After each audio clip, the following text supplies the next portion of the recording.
A lot of that process actually began with the military. And how that began, because in World War I, what they discovered and learned from it was that one of the number one ways that a lot of the soldiers were dying was from famine, not being able to get enough food. And so what they did was they put together all these scientists, and they wanted to come up with a lot of foods that could be able to last long on the battlefield. Mm-hmm. And so this is where you see the first what's called C rations, which we know today as MREs, or processed foods. And then what happened was, after they saw the success of that in World War II, they then took the knowledge and the technology and then gave that to the actual food industry. Mm-hmm. And this is when you see this boom in the food industry in the 1950s, 60s, and 70s, and you see all of these products like Crisco saying, hey, you don't have to use this, you can use this. You don't have to be a wife that has to cook all day, we can cook a meal in 10 minutes. Right. And so you start to see the microwave come into play. Again, another technology from the military. And I learned this when I was living in Japan, because while I was out there working at a hospital and being around a lot of the military, I was able to go to one of the military libraries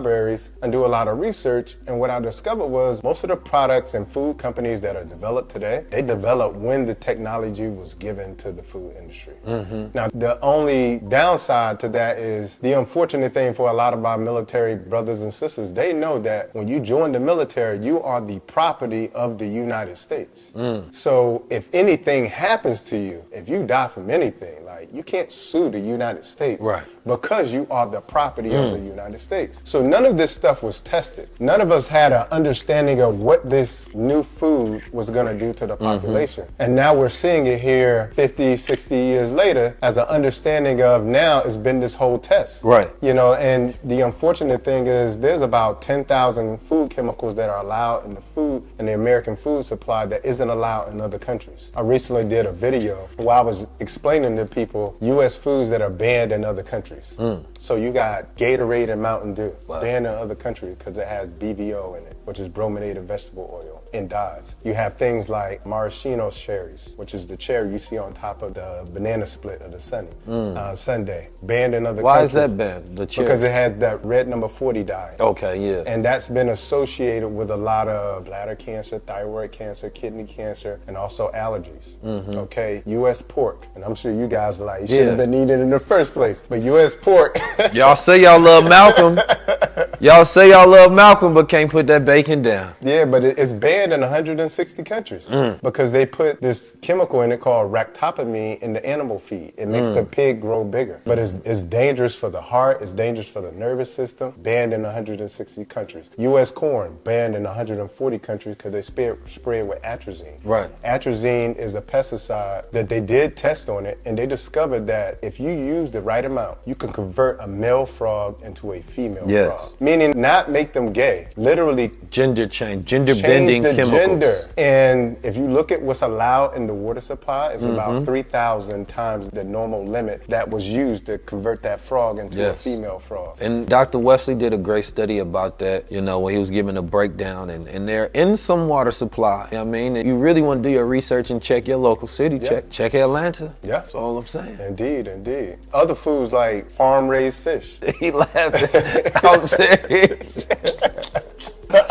Oh my God. Listen, water, our bodies, our skin is our largest organ. So we absorb things, right? So when we take a shower and you just soaking in a bath, that bath is full of chemicals. You don't think about it because you can't see it, right? So they're not detectable by your senses, your eyes, you don't feel it. But that stuff get clogged up on you. The same way when we drink out of bottles, there's plastics that gets into our bloodstream, right? So there's a lot of things that we're getting poisoned all the time, and then we go out there and talk about, let's go race for cancer, but it's like our lifestyles are cancerous. Yes. Yeah, and the unfortunate thing is, like when you look at where cancer was in the 1970s, when Richard Nixon claimed a war on cancer, and you look at where we're at today, we're worse. And they've thrown over $300 billion into the war against cancer, but the only thing that has helped cancer in the 1990s was the fact that, you remember, like, all the rappers used to smoke Newports.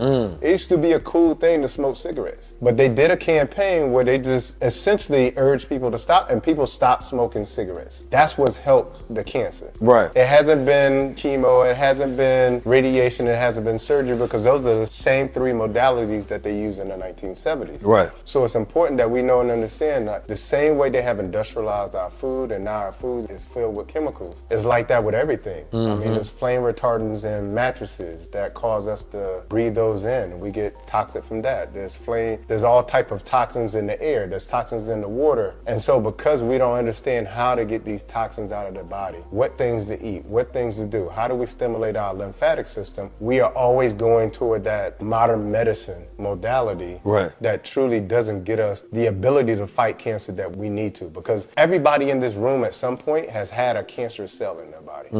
Everybody. But we don't know that because our immune system is constantly stumping it out without us knowing it. Right. And so it's important for us to know, even when you take chemo, the thing that saves you is your immune system. You know, because chemo, again, another military invention. Chemo is something that, you know, it doesn't just kill the cancerous cells. Right, it kills all the healthy cells. cells too. This is why you're losing your hair. This is why you can't eat properly anymore. This is why your skin turns another color. Is it It's true killing that everything. people die because of the chemo? Yeah, absolutely. Not the cancer. Yeah. It's the chemo treatment that they have to survive. Yeah, You know what I mean? And when you think about something like that, it's like, you think about the amount of people that were diagnosed that, you know, if they tried something alternative, they may have survived, because the rate of dying from chemo, I'm sure, is very high. Like, I don't know what the percentage is, but you have a 50-50 chance. You either survive or you don't. Yeah. You understand me? And so most people go in there thinking death, right? Yeah. Hospitals are designed like morgues. I talked about this with the brother Yaki. It's like, when you go to a hospital, you're not in an environment that you think is about to save your life, right? It looks just like a morgue does, right? There's no life, there's no colors, no vibrancy, no plants, no sound healing going on, ain't no sage being lit, none of that stuff. It feels like, oh, I'm about to go in here on my deathbed, literally. You know what I'm saying? A hospital bed is the equivalent to a deathbed, because more people go in the hospital and die, right? Yeah. So, like, during the C-19 situation, people that was put on the respirators, they had a very high chance of not getting off those respirators. Yeah. So it was better to, you know, allow to practice, you know, open air therapy and sunlight and whatever other remedies that you could at home versus going into a hospital, which decreases your chance of surviving.